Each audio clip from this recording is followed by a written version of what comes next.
Hello, Leo, Sun, Moon Rising, and Venus Signs. Kamusta kayo? Sana po'y nasa mabuti kayong kalagayan. Welcome back po sa Star Tarot. Kung bago kayo dito, welcome din po kayo. Please subscribe, like, share my videos, and leave me a comment kung nakaresonate po kayo. Thank you. Tignan natin kung ano ang mga messages ni Leo for today. Okay, first message po ninyo, we have the Page of Wands. Ayan. So, si Page of Wands, this is about inspiration, ano. So, meron ditong mga balita, meron dito mga information na dadating sa inyo. That's going to inspire you. That's going to, ang tawag dito, yung bang magpapaano sa inyo, magpapatayo sa inyong kinauupuan. Kasi this is a very exciting one, no, na pwedeng dumating. Kaya you will also be energetic, no, talagang may excite ka sa bagay na to, sa balitang ito. So kung ano man ito, this could be related to your hobbies, this could be related to your baka meron kang mga new ideas dito. Pwede rin na meron dito mga tao na mag-inspire sa'yo at magbibigay sa'yo ng sila din yung may input para sa'yo. Bibigyan kanila ng bagong ideya, yung ganon. So, this could be related, no, to work. You know, this could also be related to something na pwede ninyong pagkakitaan. Pero, ang maganda rito kasi you will be passionate about this at pwede rin na ito ay related din sa mga idea mo, related din ito sa artistry mo, sa talent mo, 'di ba? Yung ganon. Kaya this is exciting, no? So what else? We have the Chariot. Ayan. So Chariot is a moving on energies siya, no? So pwedeng meron ditong sitwasyon wherein galing ka sa situation na to, and this is something na mahirap at napagtagumpayan mo. You know? So, maganda kasi kumbaga, you were able to succeed, no? Sa kung ano man ang problemang ito na pinagdaanan mo, and now, you are heading towards a different direction na. You're heading towards a new direction na in your life na bit-bit mo dito yung confidence. You know, bit-bit mo dito, mas magiging assertive ka, mas magiging confident ka sa sarili mo. At yun, no, talagang kung saan ka man papunta sa ngayon, no, where this opportunity will lead you, hindi malayong pagtagumpayan mo din ang sitwasyon na to. Because mas ka ngayon mas confident ka na about yourself. 'Di ba? So, mas alam mo na kung paano i-navigate ang mga bagay, lalo-lalo na kung kunyari, merong mga challenge pa, no, na maaring kayong ma-encounter din dyan. Baliwala na yan sa'yo kasi nanggaling ka na sa ganong sitwasyon, and mas marami ka nang natutunan, mas alam mo na, kumbaga mas gamay mo na ngayon kung meron man mga challenges pa na maaari kang ma-encounter along your journey. So, pwede rin na may travel ang iba sa inyo rito. You know, this is travel by land. Pwedeng ganon ang ganap. So, we have 7. Another 7. So, this is synchronicity, Leo. Meron tayong Chariot, which is number 7. Tapos 7 of Cups. This is also 7. So, we have double numbers, 77 na. So, I suggest, pakitignan po ninyo ang ibig sabihin ng angel number 77.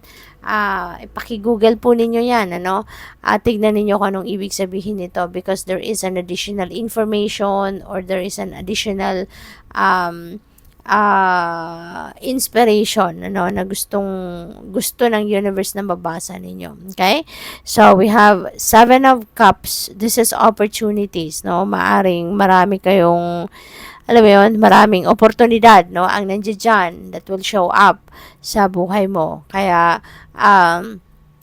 pag-isipan mabuti kasi maaring hindi lang ito iisa, 'di ba? This could be more than one, this could be more than two ng opportunities, and mas magandang tignan nating mabuti, 'di ba? Huwag tayong maniniwala agad-agad sa kung ano yung nakikita natin on the surface. Hindi natin huwag tayo agad-agad na mag-settle sa kung ano yung nakikita natin sa panlabas lang, 'di ba? Or kung ano lang ang nandiyan diyan. We need to dig deeper into it. Okay? Maging matalino, maging wise sa pagpili ng mga oportunidad. Kasi hindi lahat ng nakikita natin on the surface, that's all about it, 'di ba? So mas magandang alamin, laliman pa natin ang aalam, no, sa kung ano man ang nilalaman ng mga oportunidad na yan para mapili ninyo talaga yung best para sa'yo. Okay? So, tignan natin kung ano pa ang ganap dito for you.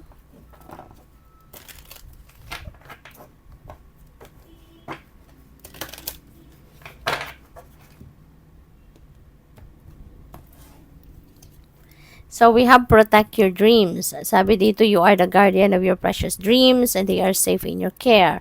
Keep them close to your heart until you're ready to release them. Okay? Ibig sabihin nito, wag mong i-share muna yan sa iba. Ano man ang inyong mga pangarap, ano man ang inyong mga plano, just keep it close to your heart. Wag mong i-share yan sa iba until you are ready to roll them out or until na bahala na sila. 'Di ba? Na makita nila kapag yan ay sinimulan mo nang gawin. Kasi, lalo-lalo na sa panahon ngayon, 'di ba? Ang daming manloloko, ang daming scammers, ang daming inggitero at inggitera, and para hindi mabasag, no, yung hindi mabasag yung plano mo, yung dream mo, 'di ba? Sarilinin mo na lang muna 'yan. Okay? I-cultivate mo 'yan. Keep it close to your heart, 'di ba? Para walang makasabotahe sa'yo. Para walang makagawa ng hindi maganda. Okay? So, what else? We have abundance. Yay! Tignan mo, ang swerte mo ngayon, Leo. Tignan mo, yung lotus flowers, punong-puno na ng gold coins, at patuloy pa rin ang pagbagsak ng gold coins dito. So, this is definitely an abundance of money coming in. Sabi dito, prepare yourself for incoming abundance. Okay? So, may paparating na kasaganaan sa pera. Release any mental blocks you may have. In fairyland and human land, there is enough abundance for everyone. And ito na yung tamang pagkakataon na ibibigay na din sa iyo ng universe ang kung ano man ang share mo, o ano man ang para sa iyo. Maybe, 'di ba? Pinagtrabahuan mo na 'to, pinagsikapan mo na 'to, pinagdasal mo na 'to, 'di ba? Nag-effort ka na para ma-align mo yung sarili mo with abundance, no? At nare-recognize na 'yan ng universe, kaya siguro ito na yung time na ibibigay na sa iyo ito, hinihingi mo. Okay? I-release mo na yung any mental blocks, yung mga negativity na yan, negative energy, i-release mo na yan. Kasi kahit nandito na yung nasa horizon mo na yung abundance, if, 'di ba, hindi mo pa na-align yung sarili mo, no? Kasi hindi naman tayo pare-parehas dito, 'di ba? Some of you, maybe you already have took an effort na may align mo yung sarili mo sa positivity.